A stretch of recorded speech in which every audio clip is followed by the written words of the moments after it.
দেখো আমার মিষ্টি বন্ধুরা, আমি এখানে ডিম সেদ্ধ করে চিড়ে রেখেছি, এখানে পেঁয়াজ রাখা আছে। আমি ডিম পোস্ত ভাপা করব।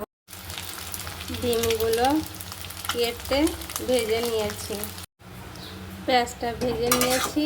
এবার বেটে নেব, পোস্ত আর পেঁয়াজ বেটে নেব।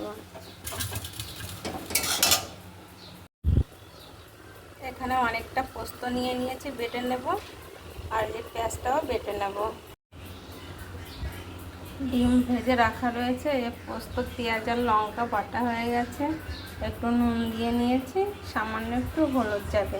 আর যে কড়াইতে যেটা ভেজেছি সেই তেলটা যাবে ব্যাস।